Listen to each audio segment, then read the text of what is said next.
আসসালামু আলাইকুম, ওয়েলকাম করছি। This is MD Mithun, sports journalist. আজকে বাংলাদেশের ক্রিকেট ভবিষ্যৎ বা ক্রিকেট ফিউচার নিয়ে কিছু আলোচনা করতে চাই আপনাদের সাথে। ওইটা হচ্ছে যে বাংলাদেশের আপনার যে ক্রিকেটের যে আপনার বেসিক ঘরোয়া লিগ বা টুর্নামেন্টগুলা আপনার বিগত 17 বছর ধরে আপনারা জানেন যে একটা সরকার দেশের একটা শাসন আমলে ছিলেন। তখনকার ক্রিকেট কাঠামোর যে একটা অবশিষ্ট ছিল, বৈশিষ্ট্য ছিল, ওইটা আপনার যেই স্ট্রাকচার বা কাঠামোতে আপনার পুরা বাংলাদেশের ক্রিকেট সিস্টেমটাকে নিয়ন্ত্রণ করতো। ওইটা হচ্ছে আপনার বিসিসি, আপনার বাংলাদেশের বিসিবি ক্রিকেট সংস্থা যেটা নিয়ন্ত্রণ করতো নাজমুল হাসান পাপন। আপনার সে বাংলাদেশের যে ঘরোয়া লিগ ভিত্তিক ক্রিকেট টুর্নামেন্টগুলো হতো সেখানে আপনার তার যে ভূমিকাগুলা রয়েছে, ওইখানে অনেক জায়গায় আপনার রাজনীতিক ইফেক্ট ছিল।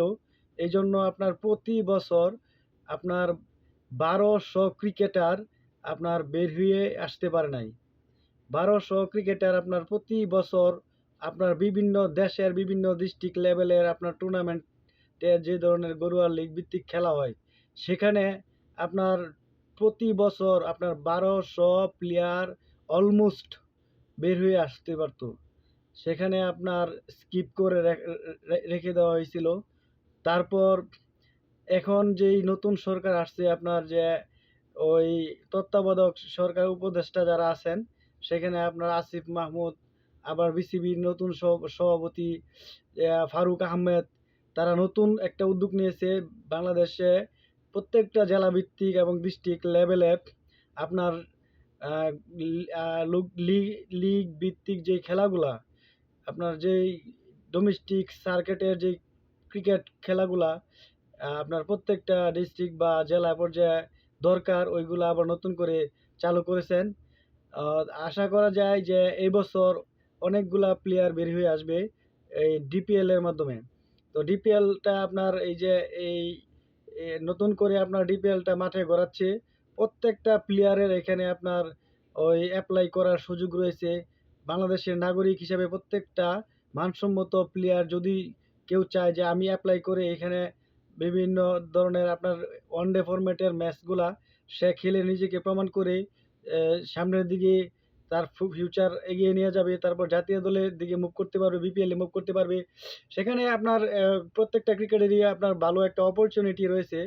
চাইলে প্রত্যেকটা বাংলাদেশের যে সমস্ত প্লেয়ার ধরেন যারা আর্থিকভাবে গরিব, যাদের টাকা পয়সা নাই, যারা অনেক কষ্ট বা অনেক স্বপ্ন নিয়ে সামনে আগানোর জন্য চেষ্টা করতেছে, বা তারা টাকা পয়সার জন্য পারতেছে না।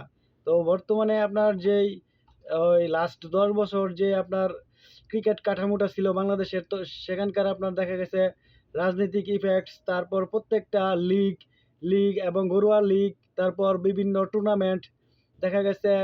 বিভিন্ন টুর্নামেন্টে আপনার দেখা গেছে প্রতি বছর যেই লঙ্গার ভার্সনে 50 ওভারে যেই খেলাগুলা হতো ওয়ানডে ফরম্যাটে এবং টি-20 ফরম্যাটে, প্রত্যেকটা সিস্টেমই আপনার দেখা গেছে কোচকে টাকা দিতে হচ্ছে একটা প্লেয়ারকে ভালো জায়গা চান্স করে দেওয়ার জন্য। এই ম্যাচটা খেলতে হলে কোচকে 50,000 টাকা দিতে হচ্ছে।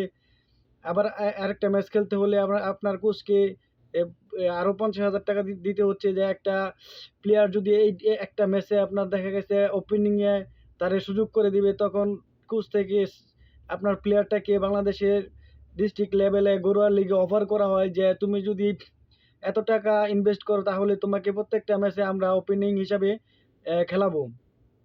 তখন সেখানকার যে লাস্ট 10 বছর ক্রিকেট সিস্টেমটা এরকমই ছিল। তো লাস্ট 10 বছরে আপনার ক্রিকেটার 1200 ক্রিকেটার প্রতি বছর কিভাবে বের হবে আপনিই বলেন। সেখানে আপনার টাকা দিয়ে প্রত্যেকটা প্লেয়ারই যার যার মতো জায়গা জায়গা করে নিছে ডোমেস্টিক সার্কেলে, বিভিন্ন ঘরোয়া লিগে।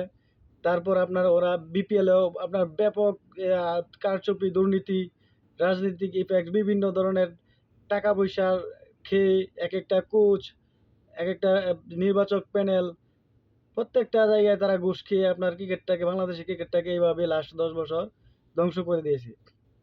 তো এখন যেভাবে আপনার চিন্তা ভাবনা করতেছেন যে ফারুক আহমেদ যে বিসিবির নতুন প্রেসিডেন্ট, বোর্ড প্রেসিডেন্ট, সে আবার নতুন করে উদ্যোগ নিছে যে প্রত্যেকটা নাগরিকেরই বাংলাদেশের যে সমান রাইটস অধিকার রয়েছে, সেক্ষেত্রে তারা আলটিমেটলি চায়, যদি চায় যে আমি আমার যোগ্যতা দিয়ে প্রমাণ করে ডিপিএল, তারপর বিপিএল, বিভিন্ন ঘরোয়া লিগে খেলে নিজের যোগ্যতা প্রমাণ করে সে একজন অলরাউন্ডার, ভালো ব্যাটসম্যান, জেনুইন ব্যাটসম্যান, তারপর ভালো পারফর্ম করে আপনার জাতীয় দলে আপনার মুভ করতে পারবে, এরকম একটা অপরচুনিটি অবশ্যই আমরা বোর্ড প্রেসিডেন্ট ফারুক আহমেদের কাছ থেকে আশা করি।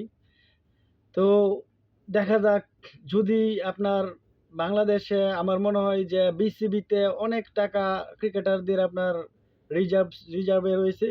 যদি আপনার বিসিবি, বোর্ড সিলেকশন, নির্বাচক প্যানেল, তারপর আপনার কোচ, তারা যদি আপনার সঠিক দিক নির্দেশনা মোতাবেকে আপনার প্রত্যেকটা ডিস্ট্রিক্টে জেলাভিত্তিক যদি আপনার ঘরোয়া লিগ চালু করে দেয়, অবশ্যই প্রতি বছর আমাদের দেশেও ইন্ডিয়ার চেয়েও ভালো ভালো মানের অলরাউন্ডার, ভালো পেসার, ভালো স্পিনার, ভালো ব্যাটসম্যান, টপ অর্ডার এবং মিডল অর্ডার, প্রত্যেকটা সেকশনে আপনার ভালো প্লেয়ার আমরা প্রতি বছর পেয়ে যাব। 1200 কেন, তার চেয়েও বেশি প্লেয়ার প্রতি বছর আমরা আপনার ভালো মানের প্লেয়ার পেয়ে যাব।